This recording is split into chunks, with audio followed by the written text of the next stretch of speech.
시간 함께 하실 하나님 말씀 에스겔서 43장 1절에서 5절까지 말씀입니다. 에스겔 43장 1절에서 5절. 그 후에 그가 나를 데리고 문에 이르니 곧 동쪽을 향한 문이라. 이스라엘 하나님의 영광이 동쪽에서부터 오는데 하나님의 음성이 많은 물소리 같고 땅은 그 영광으로 말미암아 들리더니 그 모양이 내가 본 환상 곧 전에 성읍을 멸하러 올 때에 보던 환상 같고 그발 강가에서 보던 환상과도 같기로 내가 곧 얼굴을 땅에 대고 엎드렸더니 여호와의 영광이 동물을 통하여 성전으로 들어가고 영이 나를 들어 데리고 안뜰에 들어가시기로 내가 보니 여호와의 영광이 성전에 가득하더라. 아멘. 하나님이 기뻐하실 감사의 제물을 드리고 하나님의 돌보심의 역사를 경험하는 우리 모두가 될 수 있기를 주님의 이름으로 축원드립니다. 설마하는 마음으로 이 해가 시작이 됐었습니다. 그런데 이제는 언제 끝날지 모르는, 제발 좀 끝났으면 좋겠다라고 생각하는 이 코로나가 계속되고 있는 상황 속에서 우리가 추수감사주일을 만나고 있습니다. 모든 경제 지표가 추락하고 있고 소상공인들은 더 힘든 시간들을 지내고 있습니다. 많은 교우들이 코로나로 인해서 함께 예배를 드리지 못하고 있습니다. 고난과 고통의 이 시간들 속에서 맞이하는 이 감사주일, 저는 감사주일을 생각하면서 요셉을 떠올렸습니다. 형들에 의해서 노예로 팔려갈 때 하나님은 가만히 계셨습니다. 형들에게 살려달라고, 놓아달라고, 풀어달라고 외쳤던 소리만큼 하나님께도 그렇게 나를 살려달라고, 놓아달라고 기도했을 겁니다. 그런데 하나님은 가만히 계셨습니다. 그리고 애굽의 노예로 들어가서 보디발의 집에 들어갑니다. 그리고 그곳에서 보디발의 아내의 유혹을 물리쳤다는 이유로 억울한 누명을 씁니다. 그런데 이 누명은 그냥 누명이 아니라요, 주인의 여자를 겁탈했다고 하는 누명입니다. 이 얘기는 언제 죽을지 모르는 아주 극한 누명이에요. 그런데 그 누명을 씌우고 돌아가는 그 상황 속에서도 하나님은 가만히 계셨습니다. 죄짓지 않겠다고, 나 정직하게 살겠다고 하는데 언제 죽을지 모르는 누명을 쓰고 옥에 갇혔다. 얼마나 억울할까요? 잘한다 칭찬을 못해줄 망정 천인 공노할 죄인이 되게 하시다니 하나님이 원망스러울 수도 있었을 겁니다. 우리도 삶 살아가다 보면 이런 일들이 많잖아요. 나 바르게 살겠다 그러고, 나 하나님이 기뻐하시는 뜻대로 살겠다고, 그리고 정직하게 하겠다고 하는데 오히려 그것 때문에 누명 쓰고, 오히려 그것 때문에 내가 곤란한 지경에 처할 때가 있습니다. 그런데 하나님은 왜 그렇게 놔두셨을까 하는 거예요. 요셉을 한 주간 동안 묵상하며 깨달았다는 것은 고통을 없애달라고, 고통을 이기게 해달라고 기도할 때 하나님은 내가 생각하지 않았던 전혀 다른 응답을 주실 때가 참 많았다는 겁니다. 나는 이 길을 꼭 가야 되고 나는 이거를 꼭 해야 되는데 하나님이 그때마다 막았던 기억들이 생겨나기 시작합니다. 하나님은 고난과 고난을 통해서 우리들에게 다른 은혜의 길을 찾으라고 말씀하시는데 내 눈에 그것이 보이지를 않습니다. 고난의 다른 일을 만들어 가시는 그 하나님의 손길이 내 눈에 보이지 않으니까 요셉에게, 그 요셉이 형들에 의해서 노예로 팔려가고 옥에 갇히고 하는 그 상황 속에서 하나님은 아무것도 하지 않고 가만히 계신 것처럼 보였던 일들이 참 많습니다. 그러다가 13년의 시간이 지난 뒤에 요셉이 바로 앞에 서고 그의 꿈을 이루게 됩니다. 그때 하나님의 은혜는 내가 생각하는 것보다 크고 깊고 넓고 높으셨구나 하는 것을 그때 가서 비로소 깨닫게 됩니다. 오늘 추수 감사절입니다. 바로 앞에 서는 요셉처럼 하나님의 예비해 놓으신 은혜가 있음을 믿고 어려움의 시간들을 믿음으로 잘 견뎌가는 우리들이 될 수 있기를 바랍니다. 내가 알지 못하고 내가 이해하지 못하는 그 일들 속에서 하나님께서 하나님의 뜻대로 하나님이 섭리대로 내게 역사하시는 그 길이 있음을 믿고 나아갈 때에 그때 우리 교회, 우리 가정이 하나님의 복된 역사로 감사의 일들이 넘쳐나게 될 줄로 믿습니다. 이 시간 그 은혜의 역사를 만들어갈 수 있는 믿음 갖는 우리 모두가 될 수 있기를 주님의 이름으로 기원 드립니다. 그럼 우리가 어떻게 하면 그 은혜의 눈을 얻을 수 있을까요? 오늘 본문 시작에 그 후에라고 하는 말씀으로 시작됩니다. 즉 41장, 42장의 성전을 측량하는 그 모든 일을 마치고 난 이후에 라는 뜻이에요. 그리고 난 뒤에 동문으로 에스겔을 데리고 갑니다. 그리고 그의 눈에 하나님의 영광이 돌아오시는 것을 보게 됩니다. 19년 전 하나님의 영광이 동문으로 빠져나가셨어요. 이게 에스겔이 하나님을 두 번째 만나는 때입니다. 그게 10장, 11장에 나오는 말씀이에요.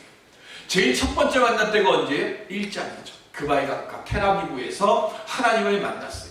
그리고 난 뒤에 지금 하나님의 영광이 이 성전에서 빠져나가는 것을 보게 되어지고, 그리고 오늘 다시 하나님의 성전으로 하나님의 영이 들어오신 것을 보게 됩니다. 19년 전 하나님의 영광이 성전에서 빠져나가는 그 상황 뒤로부터 에스겔은 19년 동안 아무리 이야기해도 듣지도 않는 백성들에게 포기하지 않고 65번의 하나님의 예언을 전달합니다. 참 말 안 듣는 애들, 참 말 안 듣는 남편, 참 깨닫지 못하는 아내, 서로에게 대고 19년 동안 계속 이야기한다고 생각해 보세요. 그 속이 터질 겁니다. 뭉그러들 겁니다. 서로가 서로에게 그러다 보면 감정이 쌓이고 조금만 일해도 툭 하고 터지게 되고 오해가 불러일으키는 그 상황. 에스겔도 역시 마찬가지일 것 아닙니까? 아무리 이야기를 해도 하나님이 아무리 내게 계시를 주시고 그 계시해 주신 그 말씀을 아무리 얘기해도 불러도 대답 없는 사람들에게 그 절망의 시간이 지나면서도 하나님의 말씀을 계속해서 전해. 어떻게 에스겔은 그 고난과 절망의 시간들 속에서 이 사역을 감당할 수 있었을까요?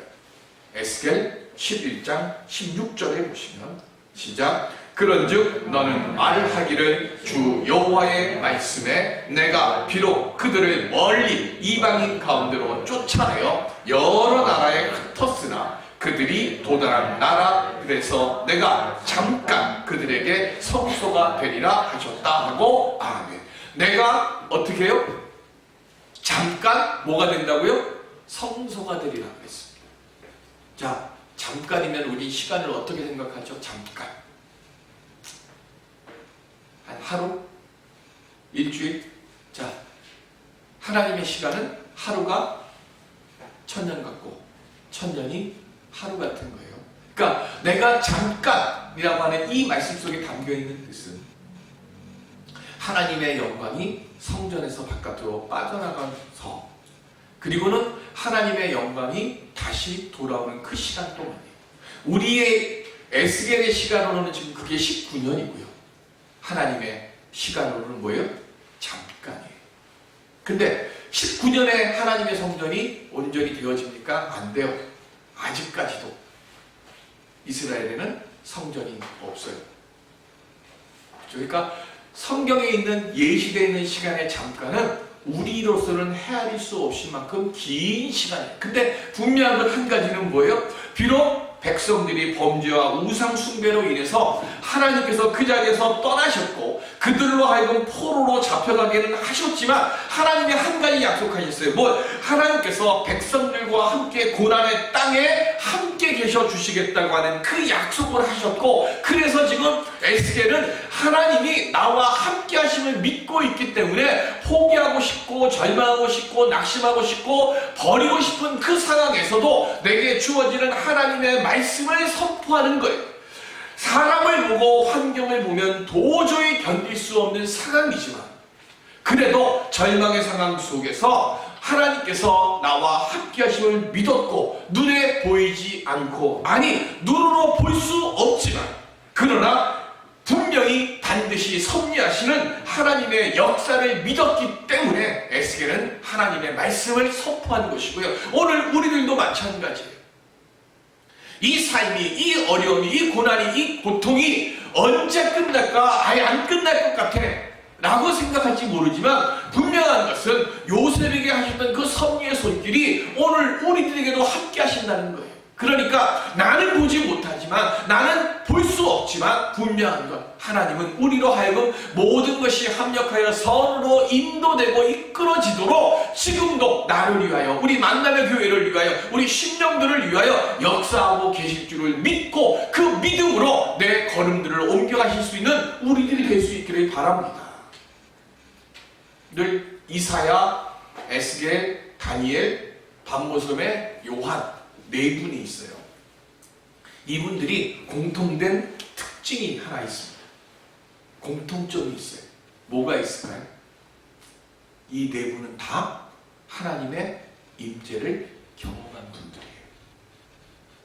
특별히 하나님의 임재를 경험하고 기록한 내용까지 똑같은 분은 에스겔과 반모섬의 요한이에요. 그래서 에스겔서나 요한계시록을 보면 하나님을 경험할 때 똑같은 많은 물소리와 같고 뭐 하면서 똑같은 구절로 똑같이 기록을 해요.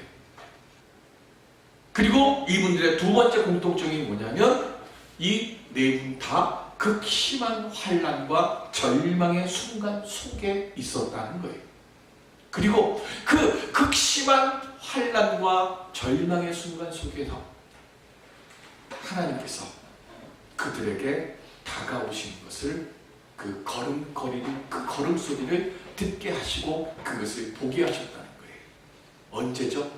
이사야는 우시야 왕이 죽고 난 뒤에 아수르가 이스라엘에 쳐들어오게 될 때예요. 우시야 왕이 죽고 이제 이 나라가 혼돈 속에 있을 때 이사야가 가슴을 치면서 하나님께 기도해요. 그때 하나님께서 이사야 선지자에게 나타나셔요. 그리고는 뭐라고 말씀하세요? 내가 누구를 보낼까? 그랬더니 이사야가 뭐라 그래요? 저를 보내소서 그러잖아요. 나를 보내소서. 에스겔은 그바의 강가에서 포로로 잡혀간 뒤 5년 동안 하나님을 찾잖아요. 이 멸망해 가는 이 나라를 주님, 하나님 그냥 내버려 두실 것입니까? 어떻게 하실 것입니까? 하고 하나님께 5년 동안 포로되어가지고 육신이 피곤한 그 상황에서 잠도 자지 않으면서 하나님 이 백성을 긍휼히 여겨 주옵소서 5년 동안 기도했을 때 하나님이 나타나셨어요. 그리고 성경에 기록되어 있는 사람들 중에 가장 많이 하나님의 임재를 경험한 분이 에스겔이에요. 그래서 1장, 10장 그리고 오늘 본문에 나오는 41장, 40장부터 나오는 그 말씀의 은혜를 경험한 분이 에스겔이에요. 다니엘, 알렉산더가 죽고 난 뒤에 네 나라를 통치를 하게 되는데 그때 이 이스라엘 지역을 통치했던 사람이 에피파네스라고 하는 사람이에요. 근데 그 에피파네스가 하나님의 성전에다가 제우스 신전을 갖다 놓고요. 거기다가 돼지 피를 갖다 놓고 거기다가 돼지 고기를 갖다 놓고 이스라엘 사람들이 절대로 해서는 안 될 짓들을 하면서 성전을 파괴하고요. 입으로 하나님이라고 하는 말만 나와도 잡아가서 죽이는 그 극심한 고통 속에 있습니다. 모든 사람들이 하나님을 버리고 이방신을 따르고 그렇게 하면 그들에게 좋은 일들이 열려지는 그때 그 상황 속에서 하나님을 부르짖는 거예요. 그게 다니엘서 9장, 10장, 11장, 12장의 말씀입니다. 마지막 네 번째는 반모섬의 요한이죠.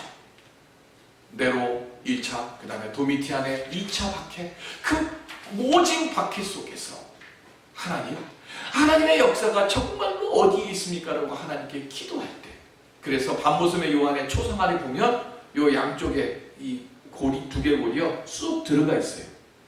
왜? 너무나 고난 속에서요, 머리 양 엄지손가락으로 이마 여기 대고 기도를 너무 많이 해갖고 뼈가 안으로 들어갈 만큼 그렇게 하나님께 부르짖었을 때 하나님께서 환상 중에 보여주셔서 그걸 기록한 것이 요한계시록이에요.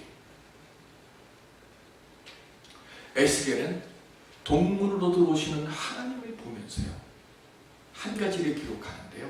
1장에서 만난 하나님, 11장에서 만난 하나님, 그리고 40장부터 쭉 나오는 그 하나님, 세 분의 모습이 똑같더라는 거예요.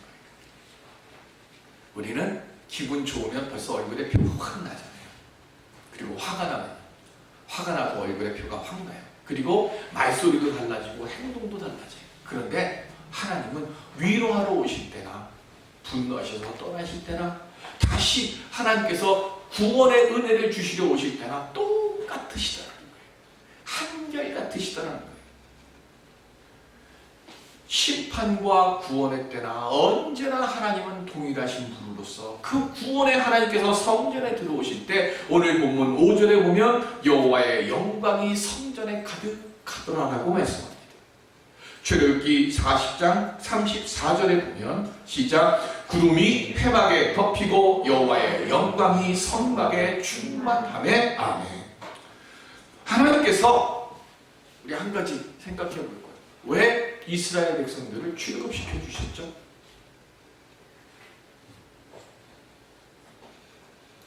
애굽 땅에서 노예 생활하고 있는 이스라엘 백성들을 왜 끄집어내 주셨어요? 왜 애국에서 나오라고 그러셨죠? 내 백성이 종되고 그래서 노예돼가지고 억압당하는 거, 그거 보시기에 마음 아파서 하나님께서 모세를 보내서 출애굽시켜 주셨을까요? 그건 우리의 눈이고요. 성경은 분명하게 말씀하고 있어요. 뭘 말씀할까요? 하나님께서 하나님의 백성들인 이 이스라엘 백성들로 하여금 하나님을 온전히 섬기게 하시기 위해서 출애굽시켜 주신 거예요. 다른 말로 이야기하면 하나님의 자녀들이 하나님 앞에 나와서 온전히 예배 드릴 수 있기를 원하셔서 하나님은 노예 생활했던 그 백성들을 애굽 땅에서 10가지 재앙을 내리시면서 끄집어내 주신 거예요. 그럼 반대로 마찬가지로 오늘 예배를 드리는 우리들도 하나님께서 내가 하나님 앞에 신령과 진정을 당한 예배를 드리기를 소망하고, 하나님 앞에 주여 제가 예배 드릴 수 있는 건강을 주시고 예배 드릴 수 있는 삶의 환경을 주시옵소서라고 우리가 하나님께 간구할 때에 하나님께서 어떻게 하실까요? 출애굽시켜 주셨던 그 이스라엘에게 행하셨던 그 은혜의 역사를 우리들에게 동일하게 베풀어 주실 줄로 믿습니다.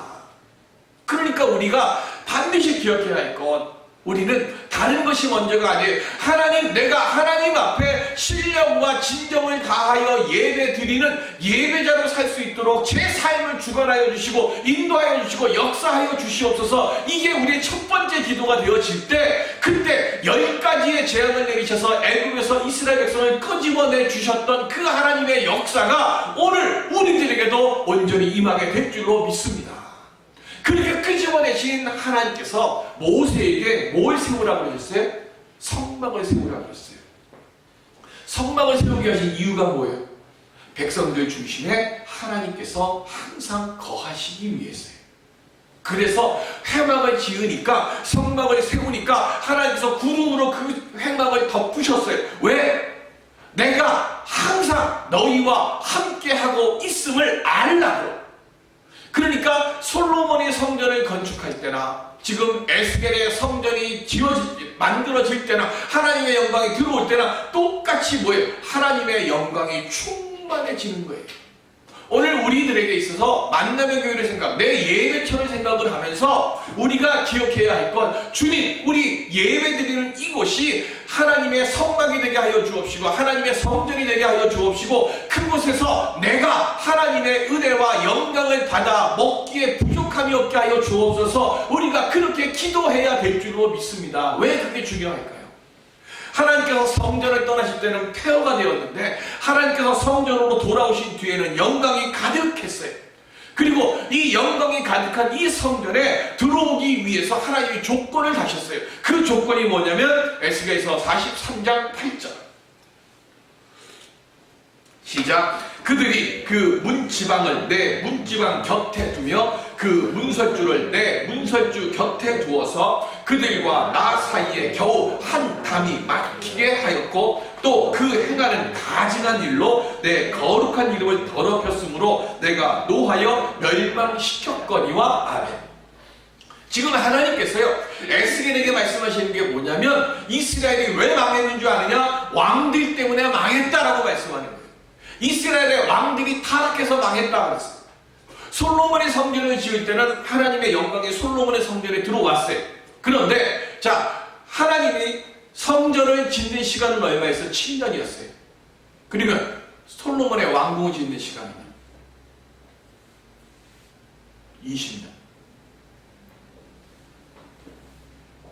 근데 솔로몬의 성전을 건축하고 난 뒤에 자기가 머물 왕궁을 어디다 지었어요? 어디다 지었다고 그랬어요 지금? 다시 볼까요? 그들이 그 문지방을 내 문지방 곁에 두면 무슨 얘기죠? 성전을 다 건축하고 난 뒤에 솔로몬이 왕궁을 짓는데요 어디다 지었어요? 성전하고 담벼락을 붙여놓고 왕궁을 짓는 거예요. 왜 그랬을까요? 제가 문재인 대통령하고 같이 가면 남들이 저를 어떻게 볼까? 저 혼자 갈 때는 아무도 안 봐요. 그죠? 근데 제가 문재인 대통령하고 같이 가면 문재인 대통령 때문에 저를 어떻게 봐요? 야, 유시홍 목사가 어떻게 대통령이랑 같이 가지? 이렇게 돼요. 그럼 제가 올라가요? 내려가요? 제가 올라가죠. 성전 옆에 왕궁을 지어요. 그러면 하나님의 권위로 왕의 권위가 올라갈까요? 내려갈까요? 올라가는 거예요. 솔로몬이 지혜로 왔는데 그 지혜를 못된 쪽으로 좀 지혜롭게 쓴 거예요. 뭘 한 거예요? 성전을 먼저 짓고 거기다 담벼락을 붙여가지고 왕궁을 지어요. 그러면서 하나님의 권위가 이만큼 되니까 그 하나님의 권위 이만큼 되는 옆에 왕궁이 있으니까 왕의 권위도 어떻게 되는 거예요? 올리는 거예요. 하나님의 성전을 뭐로 쓴 거예요? 정치적 목적으로 이용한 거예요. 두 번째 솔로몬이 뭘 했어요? 성전을 건축하고 난 다음에 모든 예배는 모든 제사는 반드시 어디 와서 드리라고요? 성전에 와서 드리래요. 그러면 모든 예배를 드릴 때마다 백성들이 어디로 와요? 성전에만 와요? 왕궁도 와요. 그러면서 뭐 한 거예요? 마음속에 항상 하나님이 계셔야 될 그 자리에 하나님 대신에 누구를 집어넣는 거예요? 왕을 집어넣는 거예요. 그 왕을 집어넣고 그 왕의 불법적인 그 부정하고 불법적인 그 유산들을 후손들이 계속해서 이어간 거예요. 그래서 왕궁의 담과 성전의 담을 붙여놓은 그것 때문에 하나님께서 진노하셔서 지금 이 나라를 망하게 하셨다고 지금 말씀하시는 거예요. 요한복음 2장 16절에 보면 시작. 비둘기 파는 사람들에게 이르시되 이것을 여기서 가져가라. 내 아버지의 집으로 장사하는 집을 만들지 말라 하시니. 아멘. 자, 다른 복음서하고 요한복음하고 차이점이 있어요. 가장 큰 차이점. 마태마가 누가에는 예루살렘 성전 정화를 언제 해요? 고난주간에 하시죠. 돌아가신 직전에 하세요. 근데 요한복음은 어떻게 해요? 예수님께서 행하신 가장 첫 번째 일이 뭐예요? 성전 정화예요. 가나의 혼인잔치는 기적이고 예수님께서 행하신 가장 첫 번째 일은 성전 정화예요. 바울이 얘기했어요. 너희는 거룩한 뭐라고요? 하나님의 전이라고 했어요. 요한복음은 뭘 위해서 기록한 거예요? 이방인들에게 우리가 구원받기 위해서는 어떻게 해야 되는, 무엇을 해야 되는가를 알게 하기 위해서 쓴 것이 요한복음이에요. 그 요한복음에서 우리에게 구원의 일으키는 딱 한 가지밖에 없다 그랬어요. 뭐예요?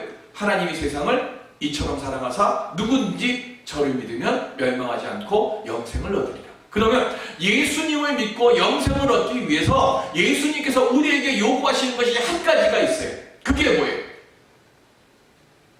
하나님의 전인 너희들의 마음을 뭐 하라고요? 정결하게 하라는 거예요. 정결하게 해야 너희들이 구원을 받을 수 있다라고 하는 것을 요한복음은 예수님께서 행하신 가장 첫 번째, 우리가 하나님 앞에 나서 복 달라고 뭐 달라고 기도하기 전에 먼저 무엇부터 하라고요? 내 마음을 정결하게 하라고, 내 마음, 내 전을 깨끗하게 만들라고 하는 거예요. 그거를 지금 하나님은 에스겔에게 뭐라고 말씀하시냐면 43장 10절 시작. 인자야 너는 이 성전을 이스라엘 족속에게 보여서 그들이 자기의 죄악을 부끄러워하고 그 형상을 측량하게 하라. 아멘. 하나님의 전에 들어오려면 지난 시간에 말씀드렸어요. 에스겔의 성전은 오늘날 뭐라고요? 예수 그리스도의 피값 위에 세워진 교회예요. 그러면 우리가 이 교회에 와서 하나님의 은혜를 받으려면 제일 먼저 무엇부터 하라고요? 내 죄악을 부끄러워하고 내 죄악을 뭐 하라고요? 측량하라는 거예요. 측량한 자만이 에스겔의 성전에 들어올 수 있다고 하는 거예요. 하나님께서 새롭게 세운 성전에서 내가 영원히 떠나지 아니하리라 그랬어요. 그러면 바꿔서 이야기하면 하나님께서 오늘 예수 그리스도의 피값 위에 세워진 이 교회가, 이 예배당에서 하나님은 영원히 떠나지 않고 내가 너희와 함께하겠다고 약속하신 거예요. 이제는 성전은 없어요. 성전은 없지만 우리는 다 그리스도의 피값 위에서 예배드리는 그 자리, 예배당 그곳이 하나님이 영원히 떠나지 않는 거룩한 임재의 자리로 바뀐 거예요. 감사절을 맞아서 우리 뭘 감사할까요? 올해 감사할 거 없죠? 보면 지금도 이렇게 텅텅 많이 비어있는데, 우리 어려운데. 석양 아름답죠? 저녁 노을 지면은 참 아름답습니다. 저 당진에 가면 그 노을 지는 데가 아름답고 그거 하나 가지고 관광지가 된 곳도 있어요. 근데 그 노을이 어떻게 만들어집니까? 저 이거 듣고 제가 깜짝 놀랐어요. 석양은 햇빛에 뭐가 반사돼서 만들어지는 거예요. 그게 뭐냐면 세상에 떠도는 먼지가 햇빛하고 부딪혀서 만들어지는 것이 석양이 됩니다. 황사가 우리 되게 괴롭히잖아요. 근데 아이러니하게도 황사가 짙으면 뭐가 더 아름다워요? 석양이 아름답대요. 우리 인생, 내 삶을 어지럽게 하고 어렵게 하는 시험과 고난의 먼지들이 우리 앞에 많아요. 그런데 그 많은 먼지들을 하나님은 요셉이 바로 앞에 서기 전까지 우리에게 그걸 고난의 먼지로 쓰셨어요. 그런데 요셉이 바로 앞에서 물러날 때는 어떻게 됐어요? 자, 바로 앞에 설 때 요셉은 무슨 신분이었죠? 죄를 지은 노예 출신의 제수예요. 그런데 바로의 꿈을 해몽해주고 딱 뒤돌아설 때는 뭐로 바뀌죠? 바로 다음에 그 나라의 총리 대신, 최고로 높은 총리 대신으로 바뀌었어요. 저나 여러분들이나 내 이 고난의 조가리들이 하나님의 은혜의 빛에 바뀌어서요, 요셉처럼 변화되는 아름다운 석양을 만들 수 있는 하나님의 사람들이 될 수 있기를 바랍니다. 우리가 그렇게 내 삶을 아름답게 바꾸기 위해서 하나님은 반모섬의 요한을 통해서 우리에게 딱 한 가지만 요구하십니다. 요한계시록 22장 14절 시작. 자기 두루마리를 아는 자들은 복이 있으니 이는 그들이 생명나무에 나아가며 문들을 통하여 성에 들어갈 권세를 받으려 하니로다. 아멘. 무슨 말씀이죠? 하나님 우리에게 원하시니까 내 죄를 따르라, 내 부끄러움을 청량해서, 그리고 그걸 들고 내 앞에 나와서 주여 예배자로 살게 하여 주옵소서 하나님께 고백할 때 내가 요셉처럼 내가 너를 세워주고 붙들어주고 인도해 줄게. 우리 금년 너무 힘듭니다. 그런데 이 힘든 이 상황 속에서 주님 은혜 속에 요셉에게 임하셨던 그 은혜의 역사가 이 어려움들을 바꾸고 하나님께 영광 돌릴 수 있는 은혜의 노을로 변하여지는 그 믿음과 감사의 사람 되게 하여 주옵소서. 고백하며 은혜로 능력으로 승리로 살아갈 수 있기를 주님의 이름으로 축원드립니다. 기도하겠습니다.